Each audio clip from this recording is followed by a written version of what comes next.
Leaves. One morning, two men were cleaning Gordon after he had acted rather foolishly and ended up rolling off the turntable and into a muddy ditch. Mind my eyes, grumbled Gordon. Have you ever seen so much mud? Said one of the cleaners. No, I haven't, said the other. You ought to be ashamed, Gordon, letting yourself get so dirty.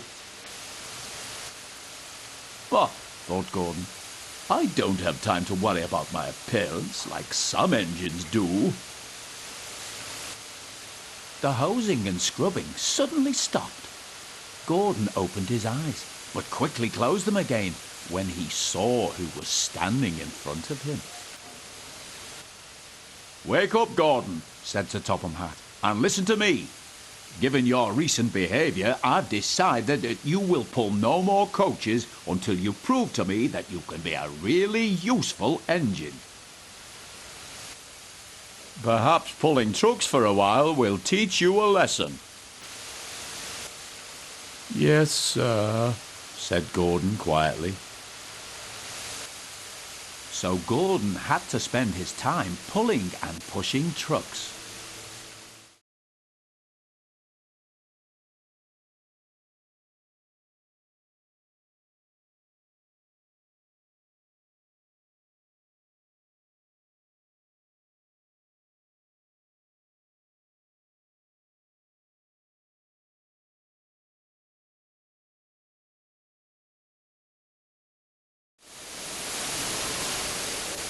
Goods trains, he muttered.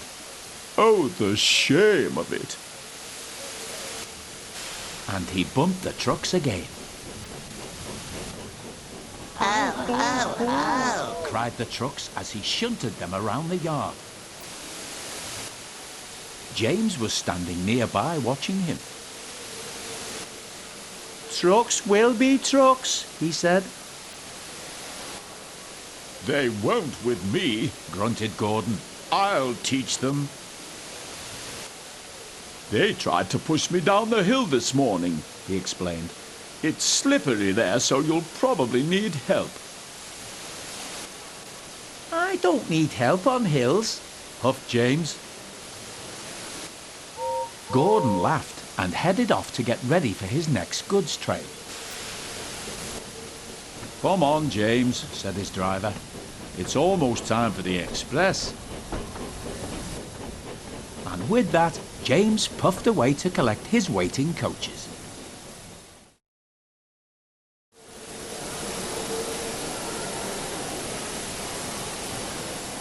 The guard soon blew his whistle and James puffed away.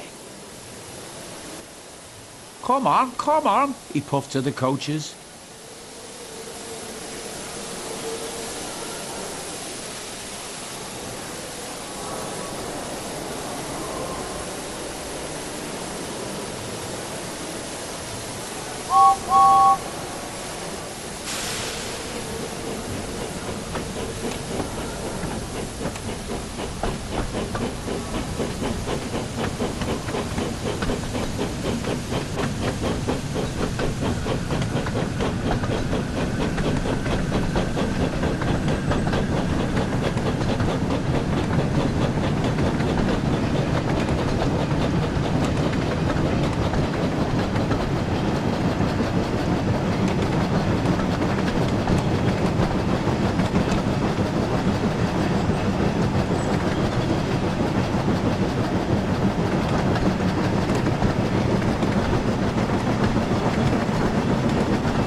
The train was soon running nicely, and James began to feel confident. Slippery hills indeed. I don't need help, he puffed.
James soon arrived at the next station. He was feeling very pleased with himself, but he kept thinking about what Gordon had said. "I'll show Gordon who needs help on hills," he said to himself.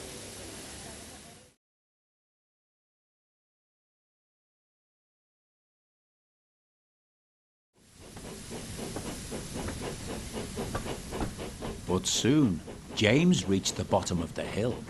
Strong winds from the sea made the hill hard to climb. Leaves fallen from the nearby trees were now covering the rails, and the recent rainfall meant that they were too heavy to be blown away by the wind. I'll do it, he puffed. But his wheels slipped on the leaves. I must do it, he panted. But try as he might, his wheels kept on slipping, and he couldn't pull the train at all. Help, help, cried James. His wheels were turning forwards, but the heavy coaches pulled him backwards, and soon the whole train started slipping down the hill. James's driver applied the brakes, then going carefully reversed the train back down the hill, and they headed back to the station.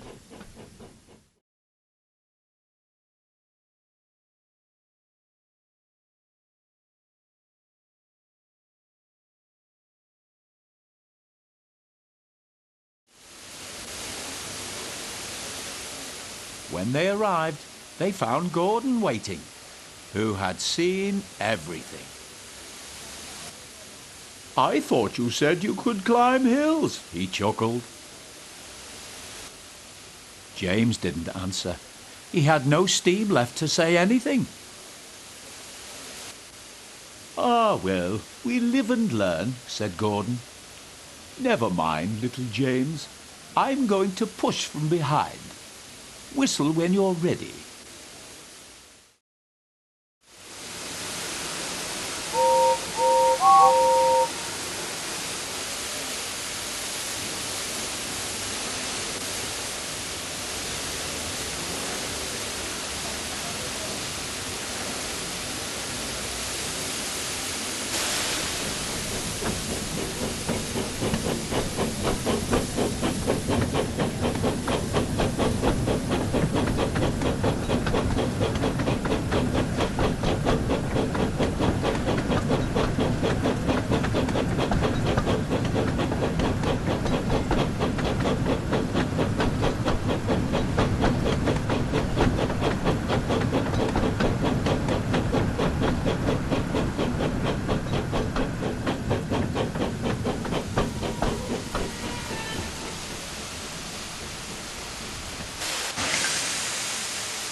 I'm ready, called James. So am I, replied Gordon. Pull hard. We'll do it, puffed James.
cloud of smoke and steam towered from the snorting engines as they struggled up the hill.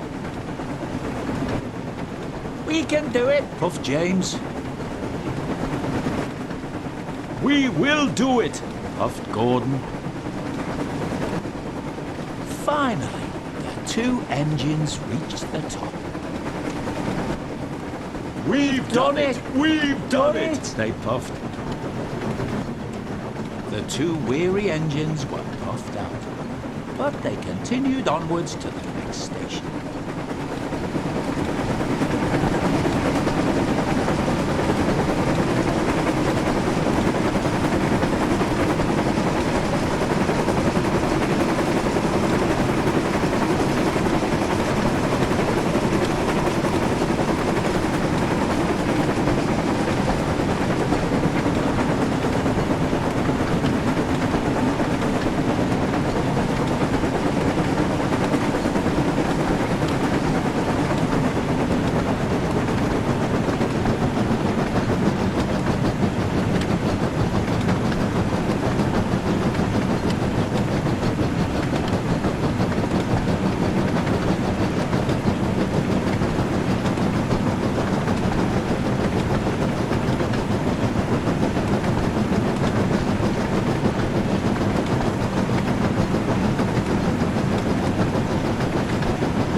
And it wasn't long before they arrived.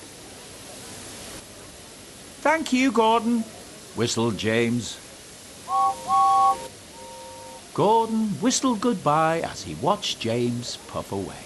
Then slowly he trundled back to his waiting trucks.